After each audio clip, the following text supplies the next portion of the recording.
Well, good morning, everyone. Thanks for joining us here at Active Church. So much to celebrate today. Let's stand together as we begin to worship God this morning. Let's put our hands together.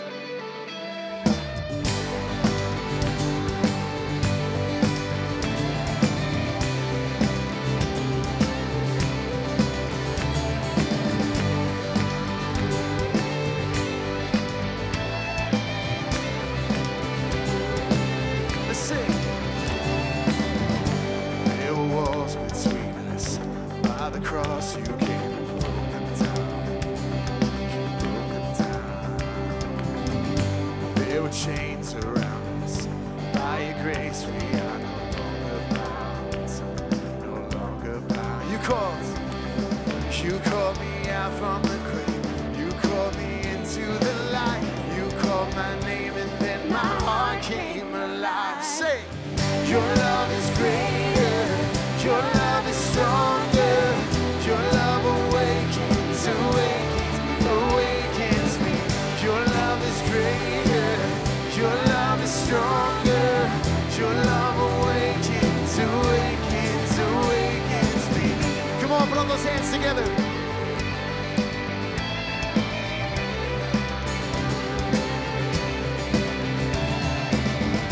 Feel the darkness shaking. All the dead are coming back to life.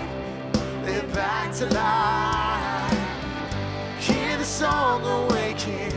All creation singing, we're alive. 'Cause you're alive. You called me out from the grave.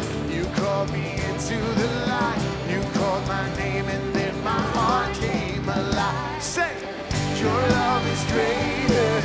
Your love is stronger. Your love awakens, awakens me. Your love is greater. Your love is stronger. Your love awakens, awakens me. What a love, and what a love we found. Death can't hold us still. We shout it out, we're alive, 'cause you're alive. And what a love we found. Death can't hold us still.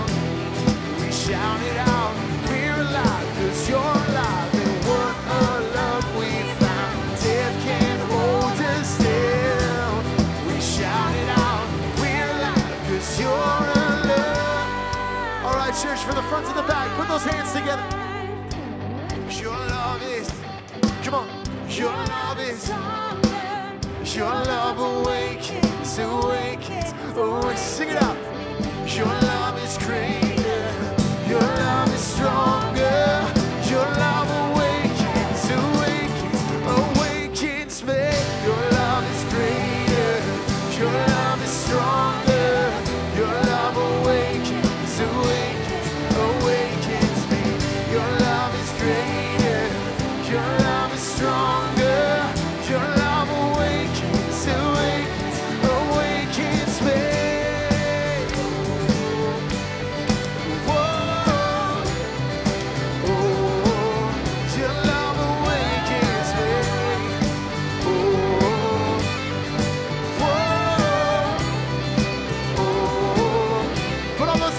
Come on. Come on, help us out.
Through the winter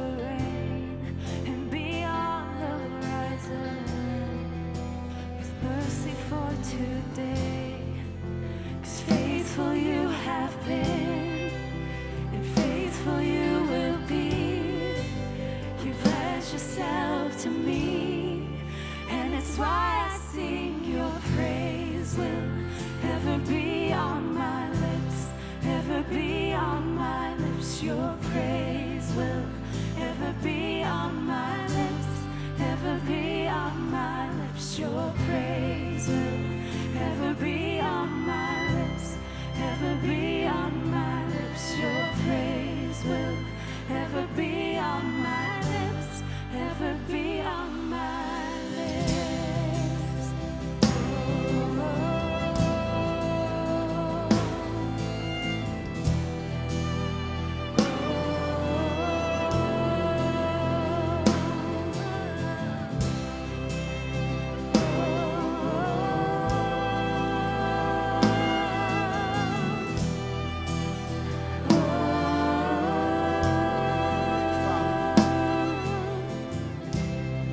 And you father the orphan, your kindness makes us whole, and you shoulder our weakness, and your strength becomes our own. Now you're making me like you, clothing me in white, bringing beauty from ashes. For you have your bride, free of all her guilt, rid of all her shame, and known by her true name. And it's why I sing your praise will ever be on my lips, ever be on my lips. Your praise will ever be on my lips, ever be on my lips. Your praise will ever be on my lips, ever be on my lips. Your praise will ever be on my lips, ever be on my lips. You will be praised, you will be praised. With angels and saints we sing, worthy are you, Lord. You will be praised, you will be praised.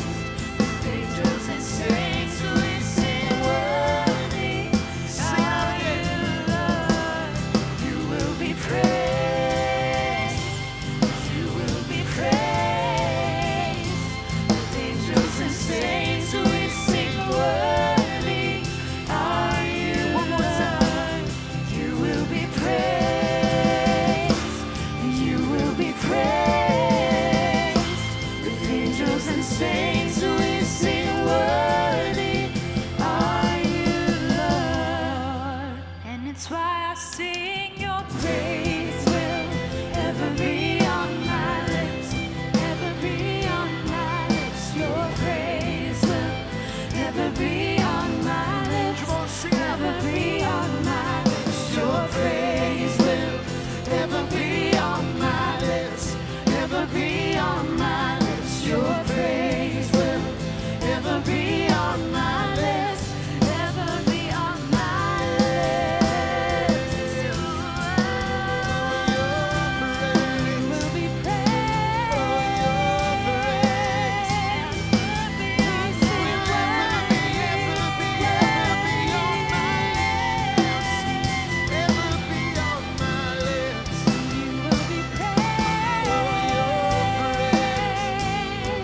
Voices, come on, sing this with us one more time.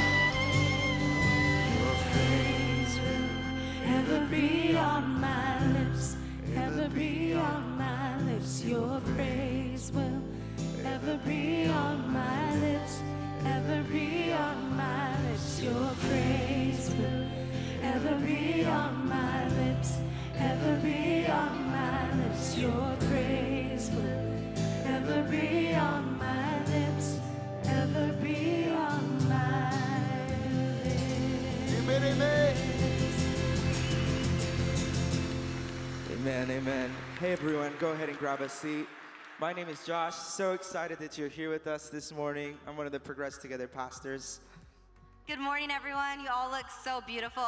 My name is Desiree. I'm your social media strategist here at Active. If you guys are joining us for the first time, you can actually reach out in front of you, in front of the seats, and there's a card that you can fill out. We're actually giving away free merch today, so if you go to the back and hand in the card at the lobby at our guest central, you can get some of our free stuff there. Yes, and here at Active, we just encourage you to make it the best experience for you. We want you to have the best time here. We want to encourage you to lean on, to lean in, and you also will all have the honor to be a part of something really amazing, really incredible, and life-changing today here at Active. So 2 things that I want to quickly announce. One is we're having our first step. That's going to happen at 12:30 at the end of today's service. Some of you have already signed up for that. You can see us over there in the back. That's in the events room. And second, we believe that you are worth knowing. And so one of the things that we do here at Active Church is we have what we call connection groups. And if you guys want to sign up for those, they're very life-giving, small community where you can meet people. You can check out the back in our lobby. Also at our guest central, there's these cards that you can fill out. We'll give you more information on joining a connection group. Yep, that's right. And also today, after service in Volunteer Central, through these double doors to the right, if you're interested in having communion with your family, by all means, it's available to you after service on your right-hand side in Volunteer Central. Now, on top of that, you guys, something that's gonna go down today that is incredible and amazing. You all have the honor to witness some beautiful, phenomenal couples who have grit, who have spunk, who have made the commitment today at Active to get married. Yes, Let's can we give get a them round of hand. applause for them? So excited. We will all be a part of this today. Woo, yeah, I love that energy. Awesome. Yes, getting married. Hey guys, we love you so much. Thank you for being here. Go ahead and point your attention to the screen.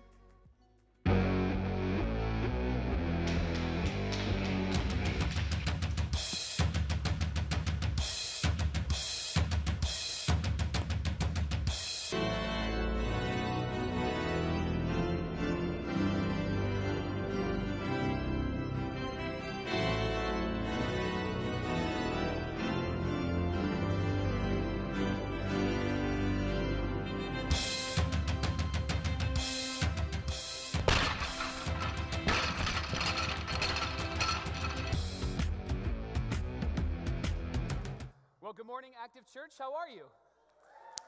Great to see you. Hey, my name is Mike. I'm one of the pastors here, and this is the first time in 3 years I've tucked my shirt in. But it's wedding day, so you tuck your shirt in for wedding day, right? Hey, I'm honored to be able to celebrate vow renewals and weddings today. If you're new around here, we do this every week. We just do weddings every week. No, I'm kidding. But we're glad that you're here. Make sure you fill out that card and come and see us at First Step today. Before we dive into our content today and what we're going to be talking about, I want to remind you of something and invite you to something that's happening next week. We're launching a series next week called Active Church is Worldly. And often you would not put the word worldly and church in the same sentence. And what we're doing next week is we're going to begin to redefine what it means to be worldly. Jesus said that we are to be in the world and not of the world. Often we talk a lot about what it means to not be of the world. But we don't spend too much time talking about what it means to be in the world. We believe that Jesus is the hope of the earth, and we believe that his love is the best. And as his people, we are for the world because Jesus is for the world. When you're for your friends, you're friendly, and when you're for the world, you're worldly. And we're going to begin to have a conversation leading up to Easter about what it means to be for the world, not just against, not standing against, but to be for the world. And so we want to invite you to come back and hang out with us next week.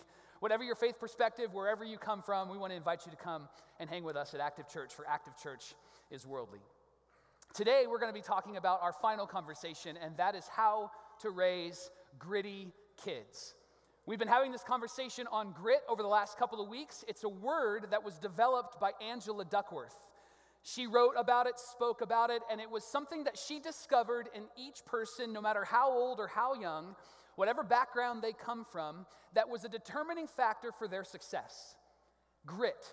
It was the thing that she found in everybody that was successful, that accomplished things, that was effective. And grit is passion and perseverance for very long-term goals.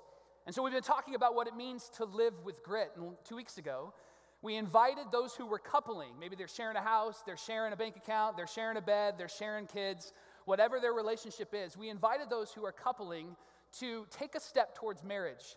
And so in this service, we're going to celebrate 2 weddings today. That's going to be a really great thing. Yeah. And we'll also celebrate some vow renewals in this place as well, and couples saying yes again to one another. And to get there, we want to talk about kids for a minute. I'm a dad. I have 3 kids. My wife and I love our kids. Abby is 14. She's our oldest. Gavin is 12. He's our middle boy. And Riley is our youngest, and she is 9.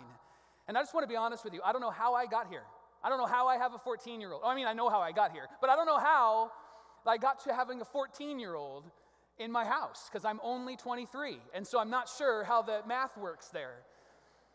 But Abby was our firstborn, and our journey to her being born was almost like a Bruce Banner Incredible Hulk moment, all right?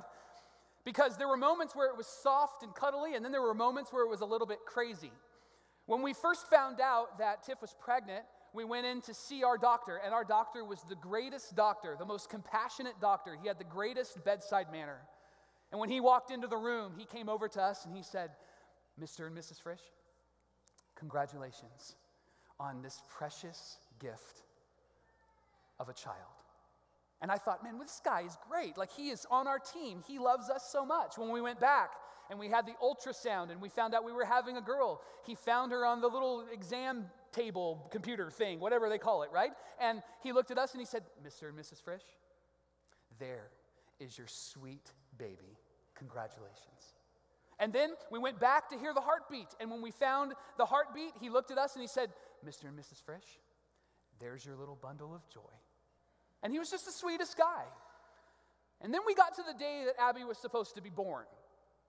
And we walked into the room and we got Tiff all set up. And it was a long day. It took some time for Abby to be born. And we knew that it would take some time. And so there was a point where I was with my wife and the nurses were in the room. And they were all talking. And I knew that they were talking like doctor language because I didn't understand it, but I heard it on Grey's Anatomy. So I knew that it was really important. And what I discovered was that what they were talking about was something that was happening with my daughter. And so they went and got the doctor, and he came in, and I found myself at kind of the edge of the bed, and he looks over to me and he says, "Mr. Frisch, we're a little bit concerned about your baby girl's heartbeat. And so what we want to do is we want to help her and speed up the process of being born. So if you don't mind moving to the left just a couple of steps, that would be great." And like Bruce Banner turning into the Incredible Hulk, this man turns to his nurses and begins to Hulk smash with his words, telling them to go and grab this and get that. And he kept using the word stat, stat, stat, which at one point I went, oh, they actually say stat in hospitals. I didn't know that. And then it got really intense in the room, and he turned back to me, and he was nice and quiet and calm, and he said, "Mr. Frisch, we're going to be using a tool to help your daughter be born. So if you would stand up next to your wife and just hold her hand and be a cheerleader, that would be so great." And then he turns back and becomes the Hulk again. And in that moment, the nurse brings in the tool, and I promise you, I don't know where they got it from, and I don't know the name of it, but it looked like a plunger. That's what it looked like. And this guy puts his foot up on the edge of the bed and attaches it to my wife, and I don't know if I should be comfortable with this or be okay with this, and like he's pulling a tree stump from the ground. I'm sorry, it's church. I know that might be a little bit weird. But he yanks my daughter into life, and I promise you, I'm not making this up, maybe a little, but he yanks my daughter out of my wife, and the nurse goes and catches her. And I remember watching this whole thing and being blown away, and like, you almost dropped my kid, and what's happening next? And then I noticed that the tool that they used to help my daughter be born has left an indentation mark on the top of my daughter's head. She is now a cone head.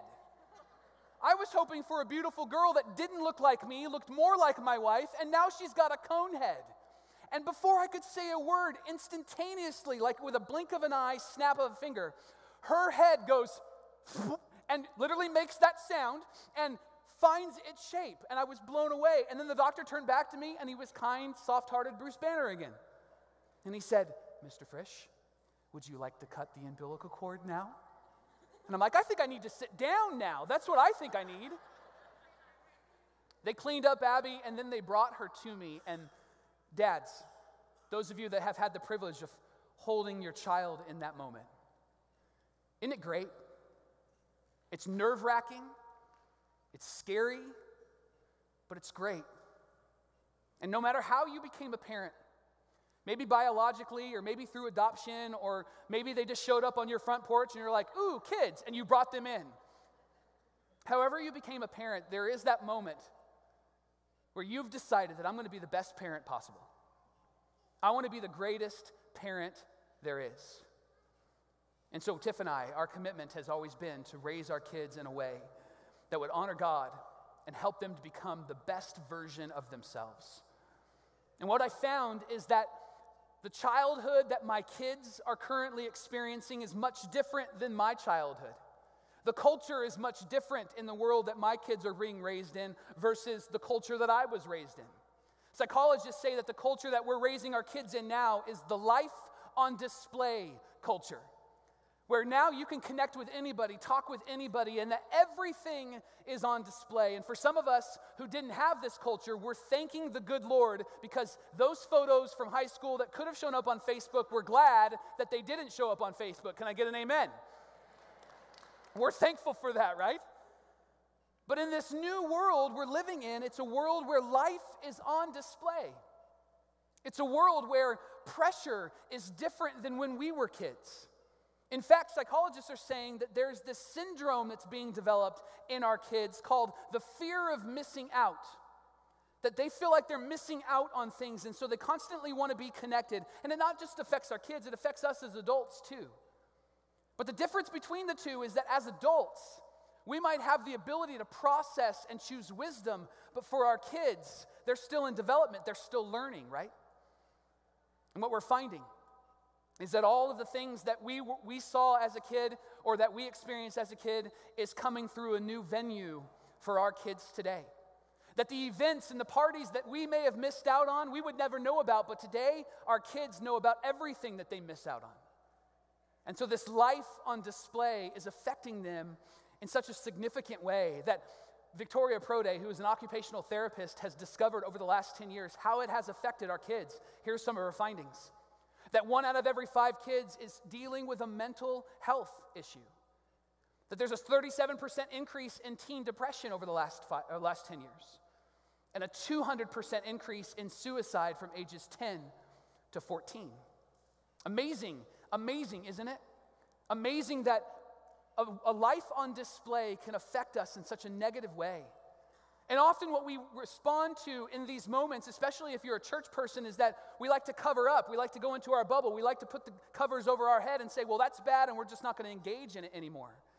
But that's actually not a wise decision and a good way forward. For us, technology is always advancing. Things are always changing. And as parents, it's our job to prepare our kids for what's next, to help them to choose wisdom and know how to choose it, to help them to live in wisdom and know how to navigate through things that change. Victoria Prode actually has some really good encouragements for parents. She says this in our response to some of these stats, that it's important for us when life is on display for our kids to teach our kids responsibilities. Help them to take responsibilities and take them seriously, to live in a responsible way. That it's important for us as parents to create a space where kids learn how to navigate balance, where there's not too much of this and too much of that, where their screen time is limited because we have set that up. We've set up guidelines. And it's important for us as parents to allow them to explore their creativity, their gifting, their uniqueness, their talent.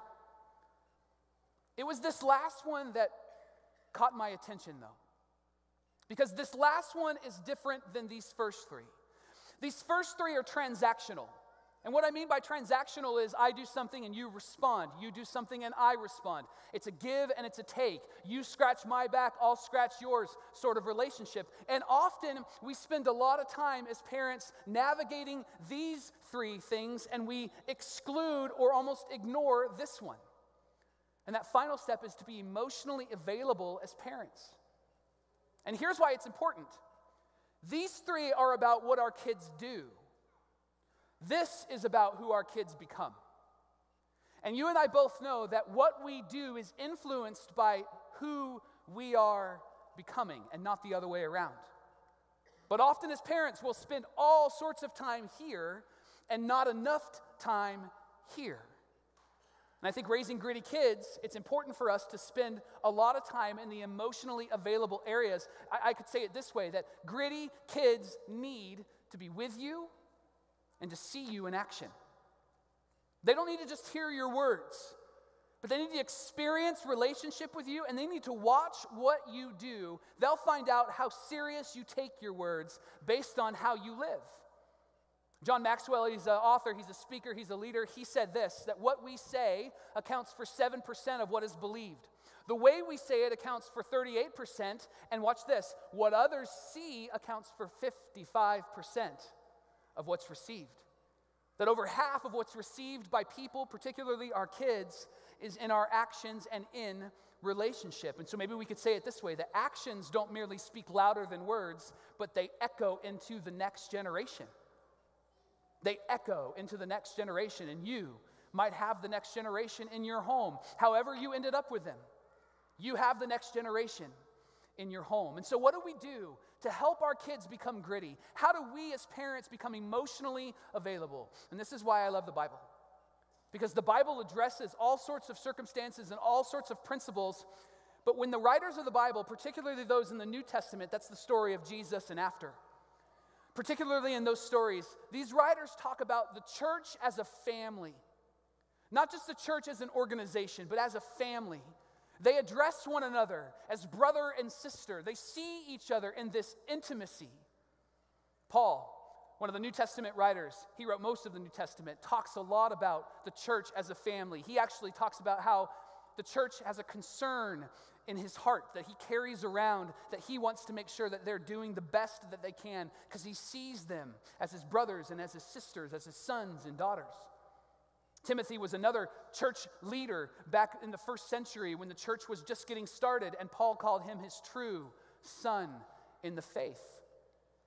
The church was a family for a lot of these writers, a lot of these leaders.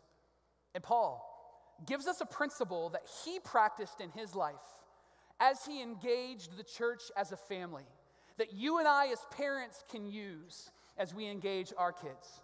And it's a letter called Colossians. It was written to a group of people in Colossae, that's a city.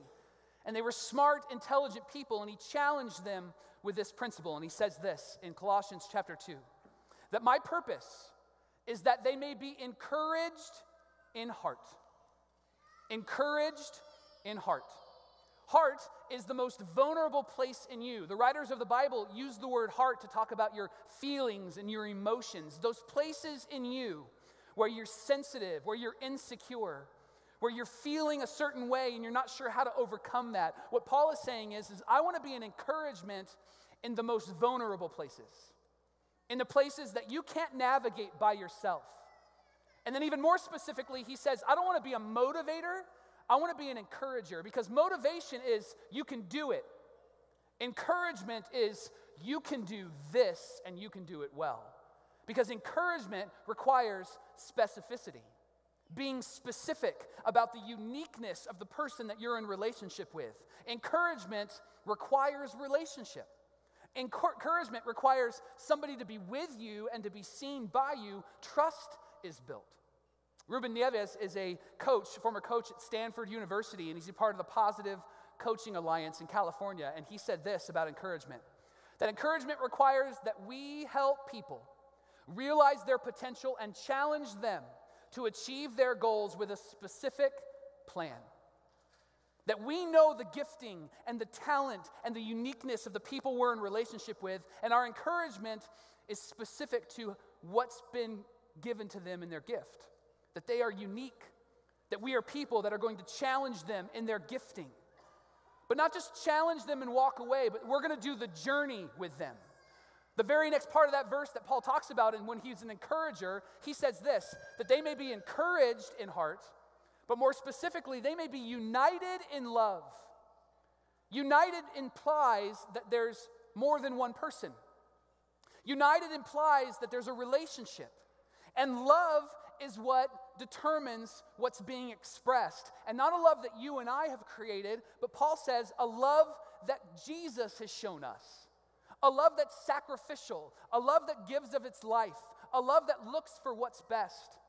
That this is what Jesus asks of us. And Paul says that my job is to encourage them, be specific about their unique gifting, but also cover it, surround it in love that's uniting. When my son was younger, he played t-ball for 2 years, and then he played in minors, and I missed that cute little face.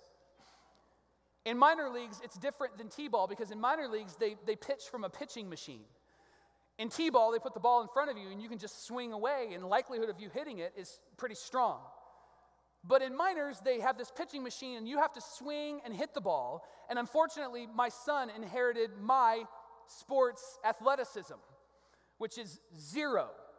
We like sports, we just don't play it very well.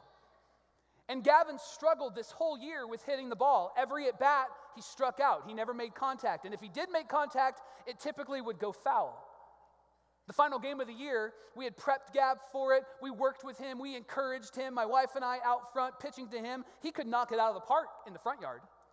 But when it came to the actual game, something shifted, and he couldn't make contact at all. And so the final game of the year comes, and he's already had 2 at-bats, and the first 2 at-bats ended the way that all the other at-bats ended. He struck out. So his final at-bat, he walks up to the plate, and he looks like Linus from Peanuts, dragging his blanket, but it's his bat. And he's just kind of like, are we done yet? I'm over this. And so I yell out, go, buddy! And he kind of gave me the, yeah, whatever, Dad, this is going to be real quick, and he gets up to the plate, first pitch, swings, he misses. Next pitch, he fouls it off. He hit it hard, but it went foul. Third pitch, he does the same thing. Now, I just want to be honest with you. I believe that prayer is a really powerful thing. I think that prayer is something that we have between God and us. It's a way that we talk to God. It's a way that we discover what God is doing and how we can be a part of it. But I want to be honest with you. I prayed that God would grab that ball and direct it to my son's bat. And don't tell me you haven't prayed for that stuff too, right? We've all had those moments in the crowd where we're like, Lord, if you're real, let my son hit this ball. And then the pitch came. And Gab swung as hard as he could, and he lines the ball into left field, and it drops for a hit. And because it's never happened to him before, he stood at the plate not knowing what to do. And his coach says, run! So he runs to first base, and he gets to first base, and I'll never forget his little fist pump. He gets there, and he goes, yes! I want to be honest with you. There's 2 days that I've wept openly, my wedding day, and that day when he got a hit. I was weeping like a big baby. But just for the sake of the guys in the room, I was doing it this way. Oh, man, allergies are just in my, And then something shifted in my son. He suddenly went from this really depressed 6-year-old that couldn't make contact with the ball to Mike Trout at first base.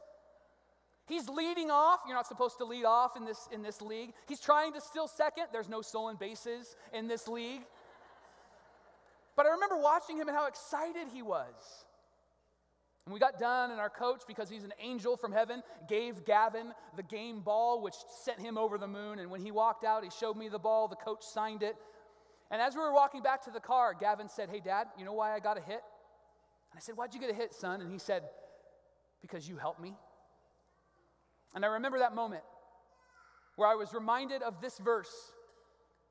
I remember that moment, and it implied and it affirmed that we encouraged him. We knew he could do it, and we encouraged him specifically, but we covered him in love. We didn't make the decision for him. We didn't swing the bat for him, but it was our presence and him watching us that changed the game for him.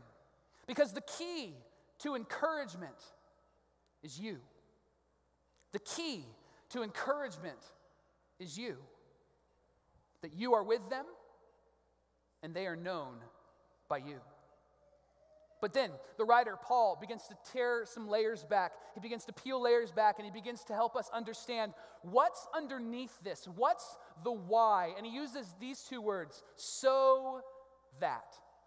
Everybody has a so that. I do this so that we can eat. I do this so that we have a house. I do this so that I look good, or whatever. We all have a so that. And Paul begins to talk about the so that Because he wants us to understand that it's not just about our words, but it's about being with us and seeing us. Because here's what you know as a parent, and here's what I know as a parent, that your kids might forget what you say, which probably happens every day in your house, because it does in mine. Your kids might forget what you say, but they will never forget what you do. Because your actions echo into the next generation. Last week was Baptism Sunday. It's a day where we have people who make decisions, and then they come up and they celebrate those decisions through the act of baptism, where they say that I don't want to just tell my story. I want my story to tell the story of Jesus. And this was one of my favorite pictures from last week. These are two of my favorite people here at Active Church. That's Dave, he's dad, and this is Jacob, he's the son.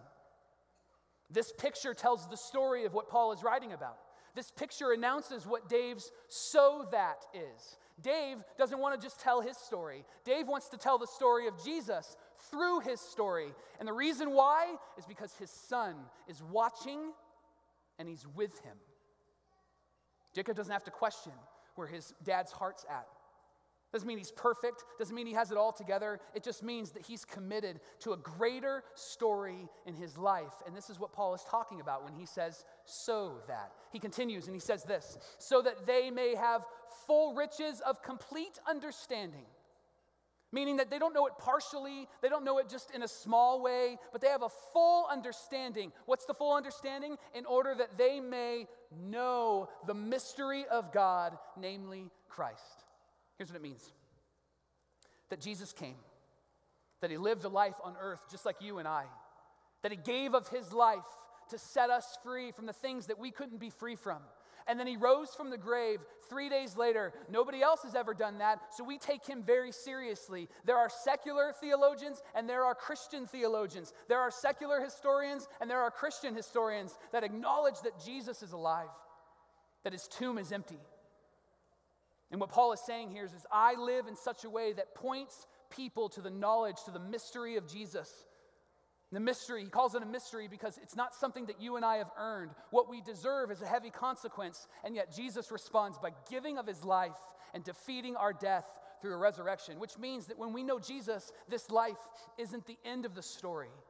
It's just a big chunk, a big part, a big piece of the story. And that in this life, we can tell a greater story and point to Jesus. C.S. Lewis is an author and a writer and a great man. Maybe you know him from the Chronicles of Narnia series. He said this, that there are two kinds of people, those who say to God, "Thy will be done," and those whom God says, "All right, then, have it your way."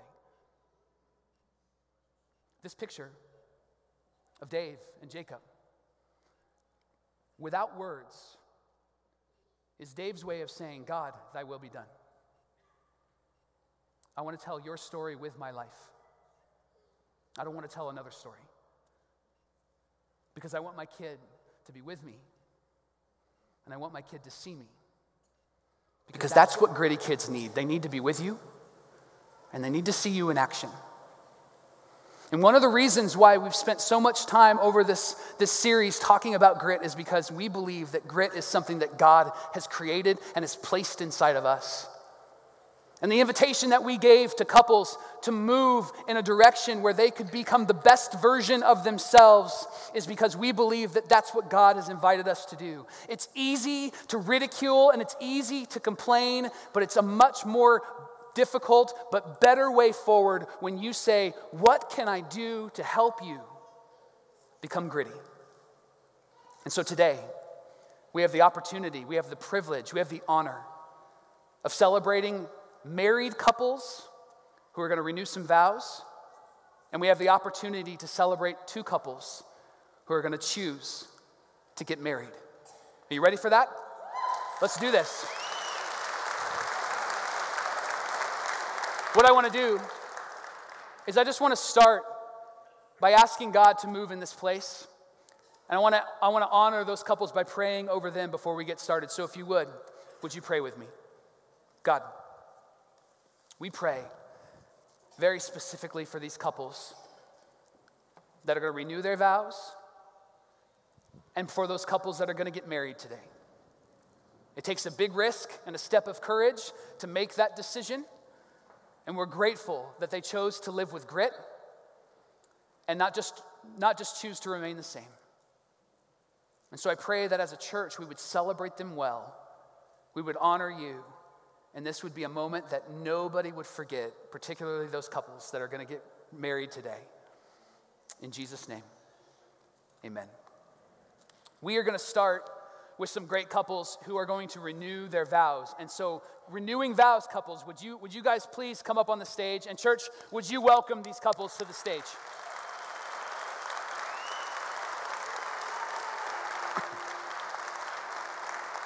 Come on up, guys. Awesome.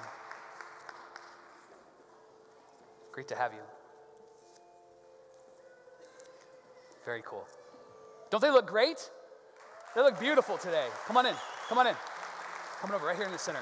Welcome, guys. Welcome. Come on up. Very cool. Hey, I want to start with the modern day version of the Brady Bunch. This is Robert and Crystal. They have lots of kids, and they're an incredible, incredible family. Would you welcome them?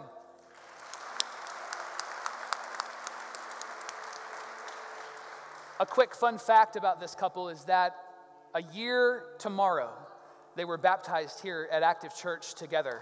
How awesome. How awesome. This is Brent and Cheryl. Would you welcome them? Fun fact about them is that it was love at first sight, obviously, right? Love at first sight. And they have adventures together, and they said that that's what keeps them young. So would you welcome them one more time? This is Eric and Melinda. Would you say hi to them? They were together for a time, and then they were not together for a time. And after 8 years, they came back together, and they describe one another as the love that almost got away, but they didn't get away. Would you welcome them?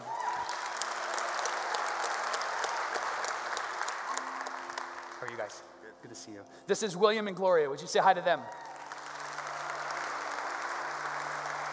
They just celebrated 10 years of marriage in November. How cool is that?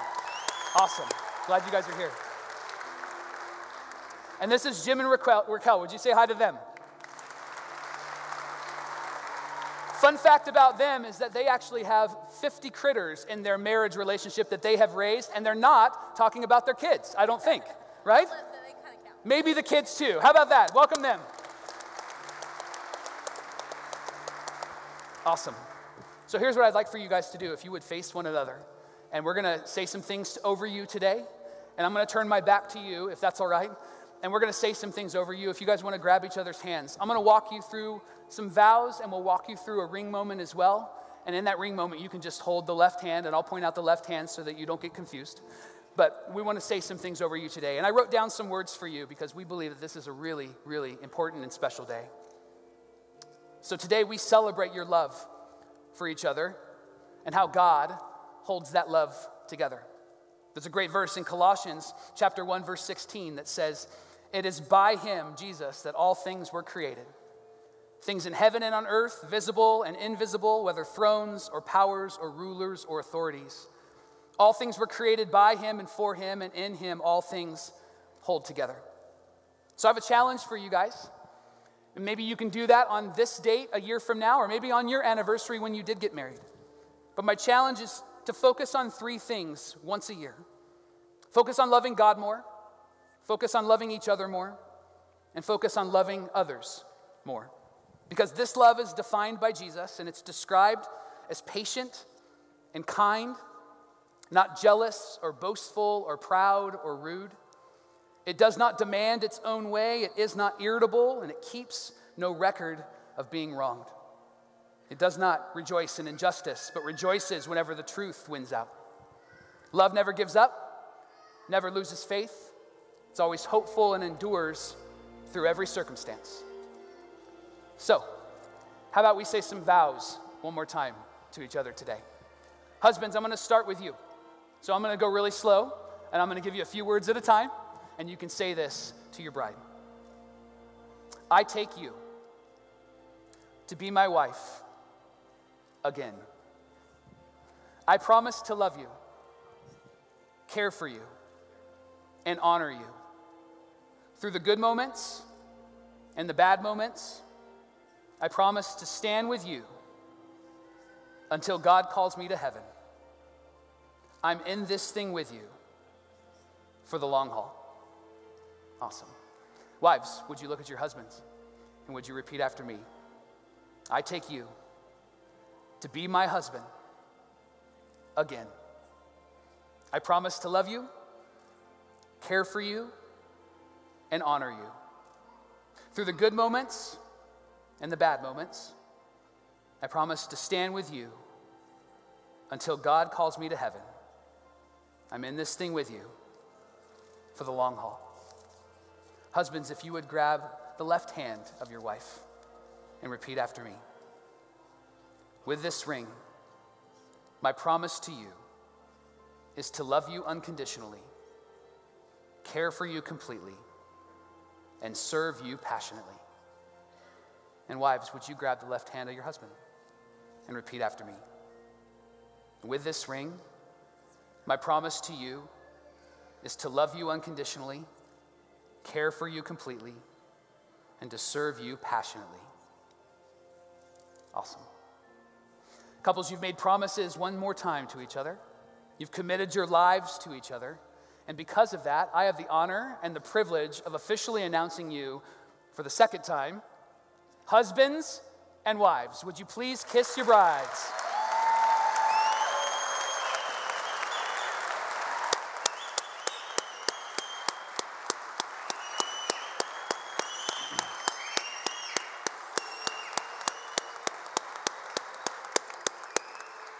Awesome. There's some great stories here. And as a church, we want to be able to tell those stories. And today is the beginning of telling those stories. How incredible it is to see committed love. How incredible it is to see two people say yes to each other again.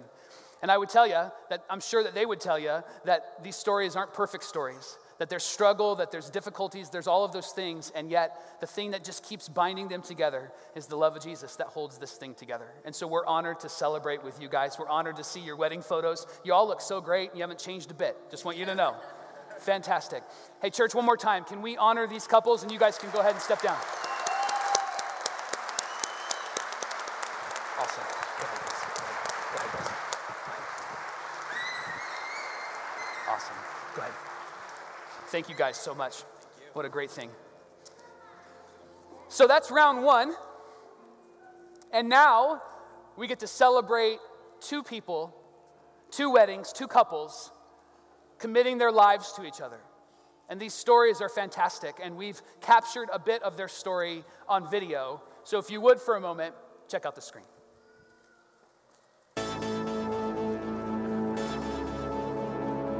Hi, my name's Anastasia, Hi, and I'm Carl Barreras. and we've been together almost 8 years now. And we live right here in our little small town, Yucaipa. Throughout the time that we've been together, we've had some obstacles and issues that kept us from getting married. It's been heavy on my heart, and now we have the chance to get married. I'm so excited and thankful for this blessing. And I also want to thank Active Church for giving us this opportunity to get married, and I cannot wait for this wonderful woman to be my wife. Hi, my name is Leah Rodriguez. And my name is Dennis Hensler, We've been together for 9 years. and we live in Beaumont, California. We made the decision to get married because we want God's light to shine over our relationship, and we want to be a role model for others in our family. And we're just excited to see what He's going to do for our future. And after 9 years, I am super excited to make Leah Mrs. Hensler here today at Active Church.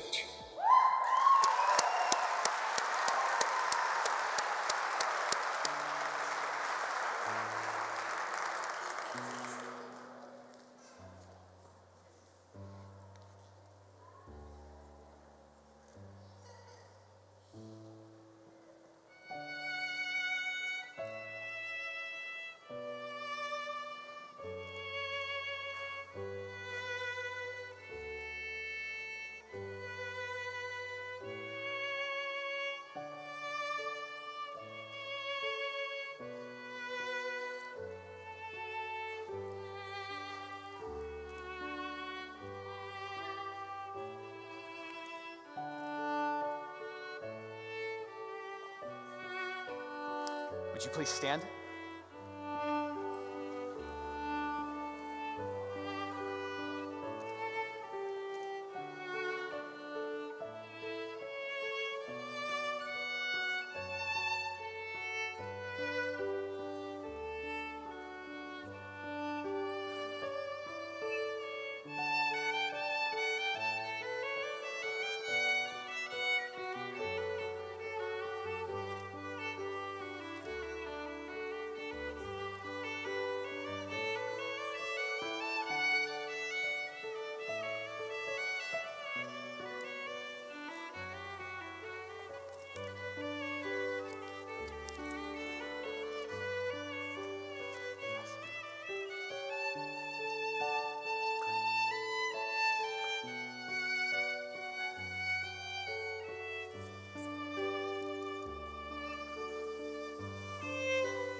Church, would you have a seat?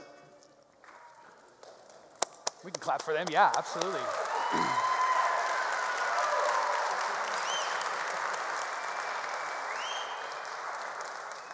Can I just start by saying, dang! It's a good thing I dressed up and tucked my shirt in today, huh? What an awesome, awesome day this is. This is Dennis and Leah. Would you say hi to them?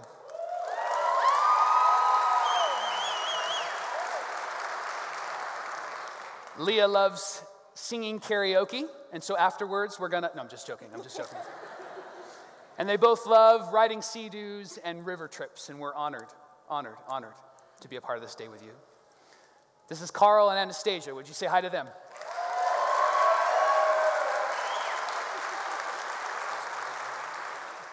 They said they couldn't think of any fun facts about themselves, so their family said that they do things on short notice.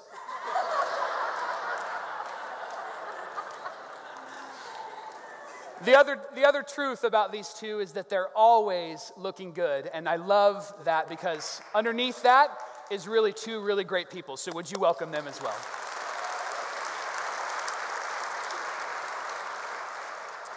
Could we have you guys turn and face each other?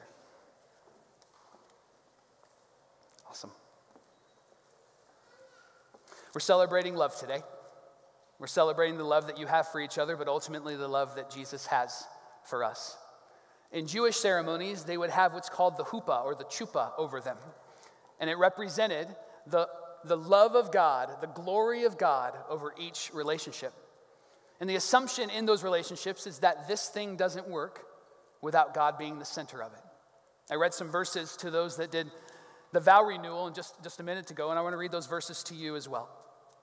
That Colossians 1:16 says that the love of Jesus, this relationship that you have that it's built on, it's created by Jesus. Everything in heaven and on earth, visible and invisible, thrones, powers, rulers, or authorities, that all things were created by him and for him. He is before all things, and in him all things hold together. And so I want to challenge you as well. A year from now, because fellas, that'll be your anniversary. Write that down, okay? I want to challenge you to sit down as a couple and focus on 3 things on how to improve your marriage. Love God more, love each other more, and love others more. Because as we know, God's word talks about this love in a very specific way. It calls it patient and kind, not jealous or boastful or proud or rude. It does not demand its own way. It's not irritable. It keeps no records of wrong. It does not rejoice in injustice, but rejoices whenever the truth wins out. Love never gives up, never loses faith, is always hopeful, and endures through every circumstance. So what I want to do now is I want to lead you through some vows. And we'll take your time, and if you want to bawl like a baby, Dennis, you can bawl like a baby. It'll be okay. So, gentlemen, would you repeat after me and say these vows to your wife? I take you to be my wife. I promise to love you, to care for you, and to honor you. Through all the good moments and all the bad moments, I promise to stand with you until God calls me to heaven. I'm in this thing with you for the long haul. And ladies, would you say this to your husband? I take you to be my husband. I promise to love you, care for you, and honor you. Through all the good moments and all the bad moments, I promise to stand with you until God calls me to heaven. I'm in this thing with you for the long haul. Awesome.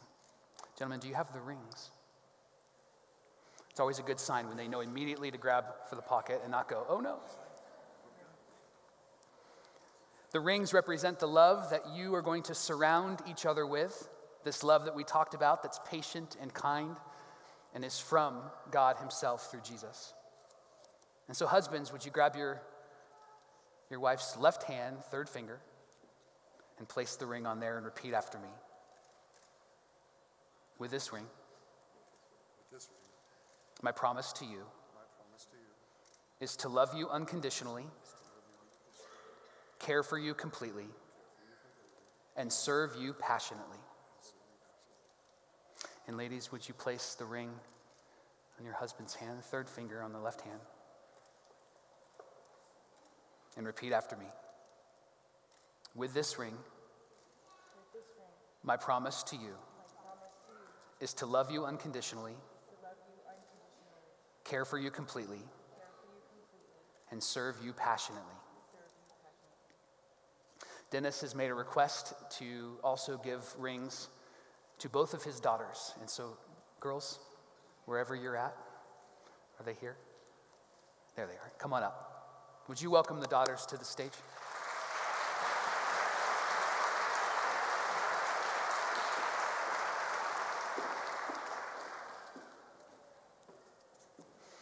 And would you place the rings on their fingers?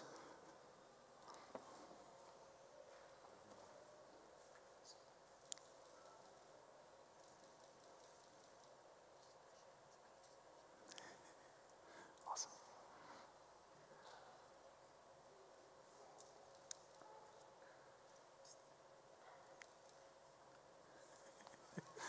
Very cool. Awesome. We can, yeah.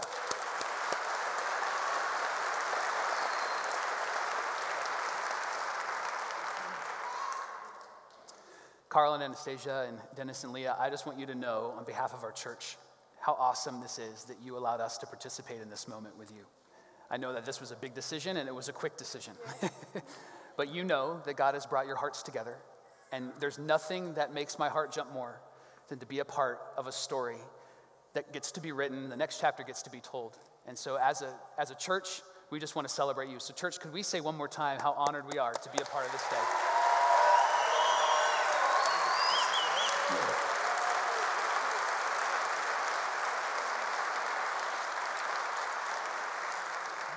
Dennis just asked me, do I get to kiss my bride?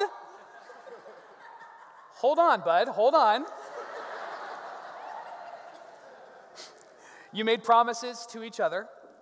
You committed your lives to one another, and because of that, I can officially announce you as husband and wife. You may kiss your bride.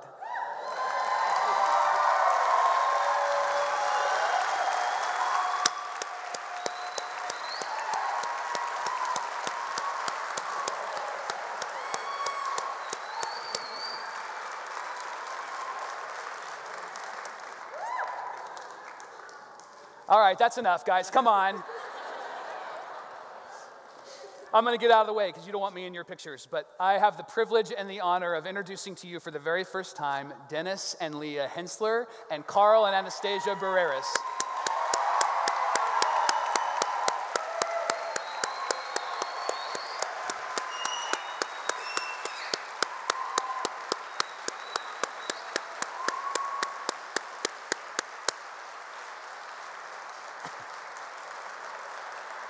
Church, if you would, just reach out a hand, and we want to say some words, pray some words over these two couples. So if you would, just reach out a hand, and we want to say some things over them.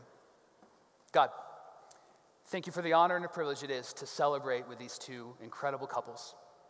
What a privilege it is that you've given us the gift of love and the gift of each other. And we ask that these relationships would be the greatest reflection of you, that their kids would see it, their families would see it. And I pray that the love and the affirmation they've received today would get deep down into their hearts and in their souls, that they would know that they're loved by you and they're loved by us. In Jesus' name, amen. How about one more time for these couples?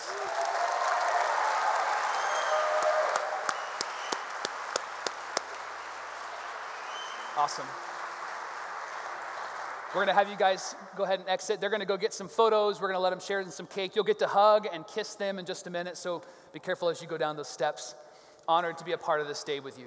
Church, I want to say something to you that I feel is necessary, and that is when we decided to do this Grit series, the conversation about having vow renewals and weddings came up. And there was not one person in the room that said that it was something that we shouldn't do, because they believe that we're a church that invites people to take next steps.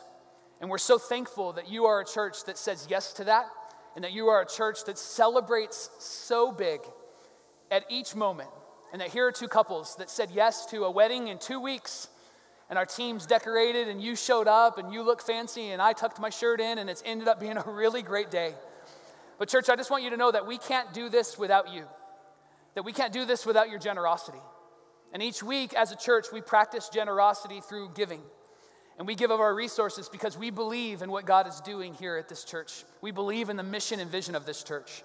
In just a minute, we're going to pass some buckets, and you can give back in that way. You can give back online at activechurches.com/give, or you can go to our giving kiosk out in the lobby.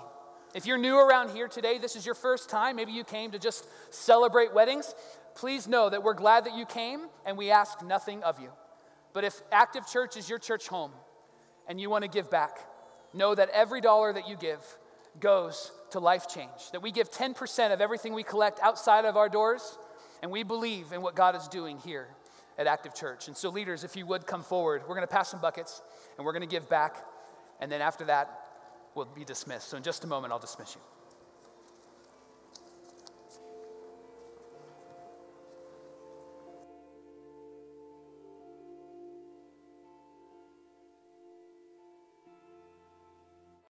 Hi, my name's Mike. Thank you so much for engaging with us online here at Active Church. Right now in the room, we're passing some buckets, we're going online, and we're giving back. We're practicing generosity. We believe in the mission and vision of Active Church so much that we give whatever we can, our time, our talent, and our treasure to help this mission be accomplished within a 30-mile radius of our church. And you can engage that way too. You can practice generosity too by going to activechurches.com/give. We would invite you to give. We would invite you to engage. And we also want to invite you to come and hang with us in the room. I know being online is convenient, and being online is a great way to begin your relationship with Active Church, but we would love to meet you, and we would love to know you. But we'd also love for you to experience what it's like to be in the room here at Active Church. The music is great, the people are great, our teams are great, and you would make it even better by showing up to a service. Maybe perhaps coming to our 10:45 service just in a few minutes. We'd love for you to come and hang out with us here at Active Church. And once again, thank you so much for engaging with us online. You matter to us, and we're so thankful for you.